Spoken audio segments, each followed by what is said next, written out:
Okay, we're going to think about solving other types of equations other than quadratics and linear equations. And one common type is a rational expression, and this is of the form a over b equals 0. And if a over b is 0, then necessarily we must have a equals 0. So we can focus our attention on this equation, a equals 0. However, we have to be careful because sometimes the solutions to this equation give us more values or more solutions than the solutions of this equation. And the reason for that is because some of the solutions here may actually have the property that b equals 0, and in that case those solutions are not in the domain of this rational expression. Let's look at an example and we'll see what's happening here. Here's a rational expression. We have a over b, and we want to find all x values so that a over b equals 0. And I'm going to factor both of these quadratics. So I'm going to rewrite this equation as this is just x plus 1 times x plus 1, x plus 1 squared. And this one I'm going to factor. It's x plus a1 times x plus a2. The product of these two should be minus 2. I'm thinking 2 and 1. One of them has to be a minus. When I add them, I should get minus 1, so that can only happen if I have a minus 2 and a plus 1. And this is 0, and this is still a, and this is still b. And now what I'm saying here is that any solution to this equation must satisfy a equals 0. So that would be x plus 1 equals 0. That's the equation a equals 0. And there's only one solution to that, that's x equals minus 1. However, this is not a feasible solution because when I plug this into b, I get this is a solution of b equals 0. In other words, the denominator here equals 0 if x equals minus 1.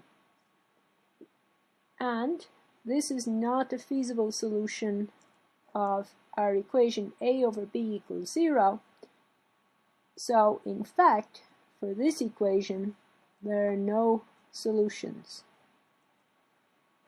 If they existed, they would be on the list.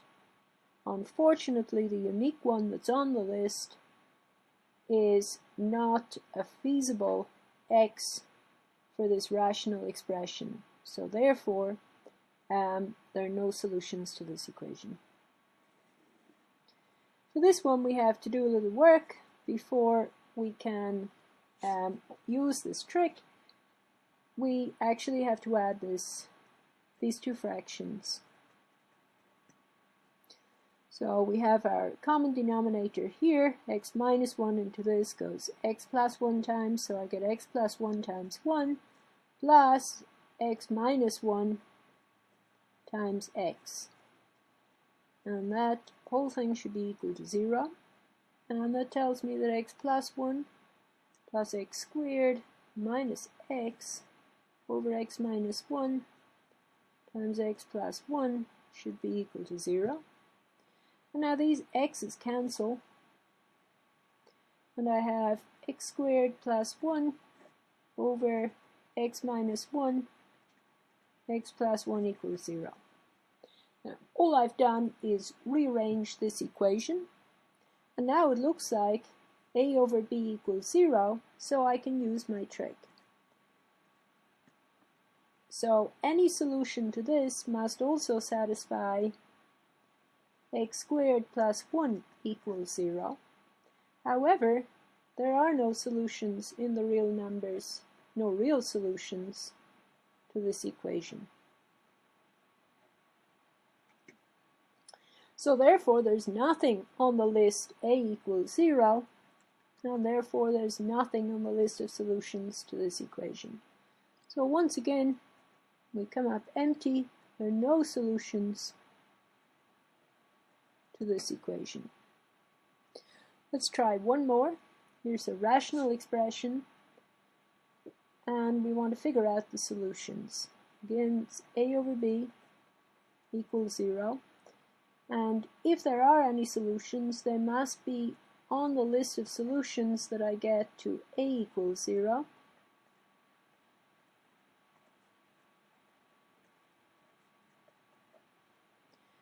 And in this case, I have three possibilities. So the list of solutions to the equation a equals 0 are x equals minus 1, x equals 3, and x equals minus 2.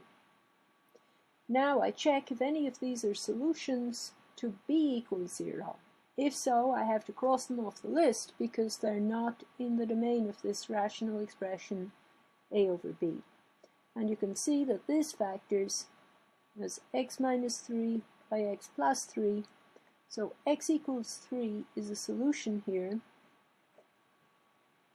and it's a solution to b equals 0, so therefore I have to cross it off the list of possible solutions to a over b equals 0. Now these two, because they don't have b equals 0, they satisfy a over b equals 0, and they are solutions. So I have two solutions here, namely x equals minus 1 and x equals minus 2.